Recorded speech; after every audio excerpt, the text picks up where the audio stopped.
Yo, welcome back to another video. We're ready to get right into it. Let's get into it. Here we go. My brother, this video is sponsored by my brother. My brother mentioned this to me, so I'm ready to get right into it. Have you heard of this new indie game from a one-man dev team that's gotten crazy popular lately?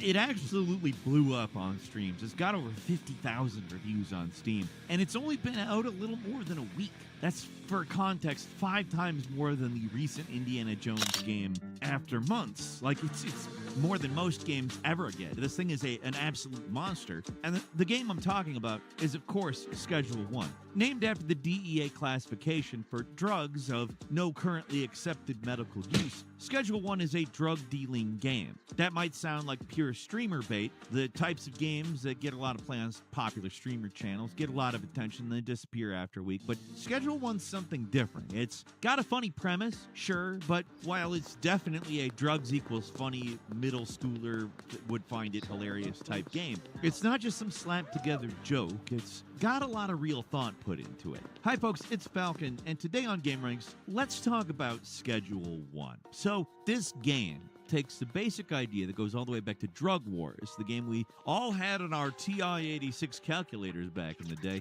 and it combines it with a crafting game and Grand Theft Auto. Kind of a first-person GTA Chinatown Wars, only you're not just selling drugs, you're also manufacturing them. The GTA connection is what makes this thing really, really ambitious. Schedule 1 might look like one of those joke simulator games like Hobo Simulator or Thief Simulator, stuff in that vein, but it's shockingly well made for an early access game, and it's much better than it has any right to be, especially when you consider the graphics and the adolescent sounding premise. You basically start with nothing but a hotel room and a dream. The game starts you off with growing pot, moving to methamphetamines, and then cocaine. You buy controlled substances from dealers and then grow and mix your drugs in your hideout. Then you bag it and you sell it on the street. It starts off with just you doing all the legwork, but eventually you start getting dealers who can sling dope for you and workers who keep production going. Along the way, you're leveling up to unlock new tools and earning cash to purchase new properties to expand your operation, and along with legitimate businesses, it can be used as an additional income stream. For the most part, it plays like a crafting survival game mixed with some GTA flavor. It could have been pretty boring in the wrong hands, but this game has some pretty clever ideas that make the entire gameplay loop remain engaging and fun right from the start and up through the late game where you're managing entire labs of flunkies doing your bidding. For one thing, there aren't many actual survival mechanics. You don't have to drink or eat or any of that. That's boring crap, and thankfully it's not here. All you have to worry about is making product and selling it. What could have been a dull process is also, it's made fun by making everything in the game very tactile. Most things are done by dragging around physical objects or tilting and dropping things. It's all very simple, but it feels pretty good to do. The game manages to make doing basic stuff like filling a pot and watering a plant fun in a way that most crafting games, well, are not that fun. Doing simple repetitive actions like bagging weed could have been very boring, but it's all very pleasantly hands-on.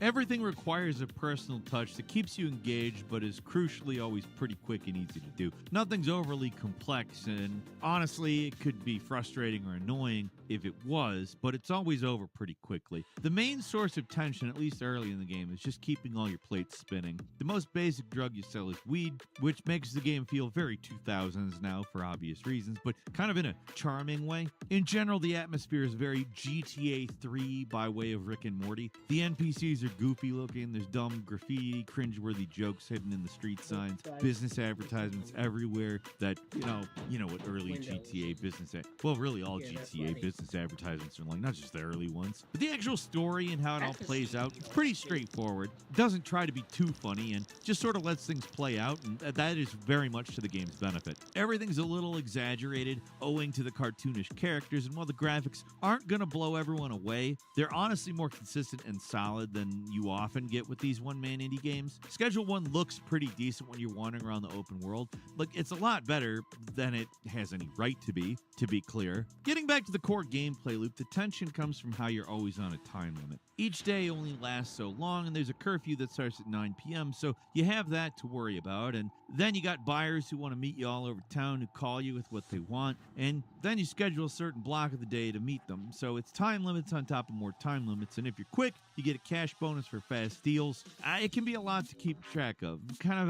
If you take that previous mix of games I said, just sprinkle a tiny little bit of Crazy Taxi in there. When you order illicit materials from your special source, they drop off your stuff at dead drops scattered around town, and to pay them, you have to leave cash at a different drop. There's cash money, which is how you get paid, but most reputable businesses only accept cards, so you have to get that cash into your bank account. While there's curfew at 9 a.m., that doesn't mean you can't do anything at night. It just means you have to dodge the cops to do it. The game's got some pretty generous alert mechanics, so the police have to see you for a long time before they start chasing, but just knowing that you could possibly get busted, it adds a little tension to any nighttime activities. And then there's dealers who will sell drugs on their own to the clients that you assign to them. Take all that with having to juggle all the resources you need for growing and mixing to make more potent strains of product, and it can all be a little overwhelming, but in a mostly still manageable way. The game rides that line between keeping your mind active, trying to think 10 steps ahead of what you should be doing, while keeping everything you do fairly straightforward. It's a game that's tempting to rush in, trying to get as many deals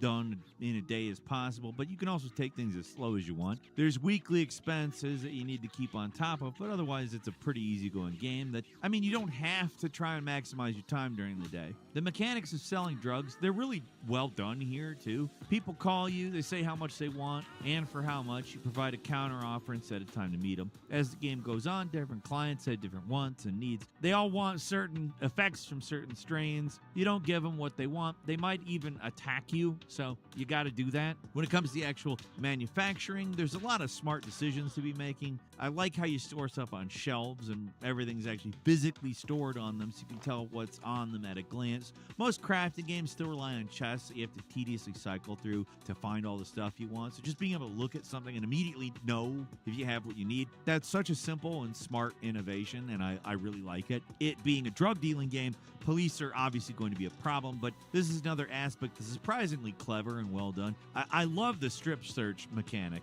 It's very simple, but deceptively dangerous. How it works is that when the police search you, they scan through your inventory, and they'll bust you if they see anything illegal. You can hide any one item you click on, which makes it pretty easy to hide your drugs if you just got one, but if you have two and you keep them in the pockets, you're going to need to keep them in the pockets that are as far away from each other. Otherwise, it's going to be impossible to hide both from the cops. The Grand Theft Auto aspect comes into play here, and this part actually surprised me. The game lets you beat on anybody you want, but if an eyewitness catches you, they will call the police, who will jump into their police cars and come investigate.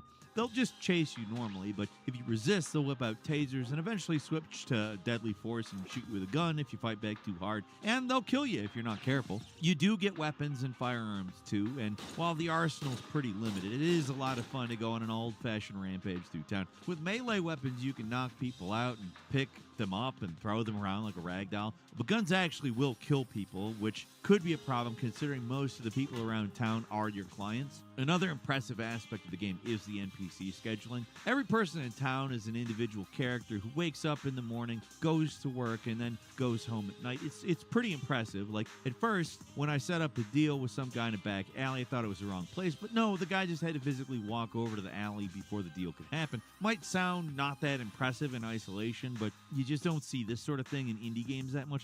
Hell, you rarely see it in big budget games anymore.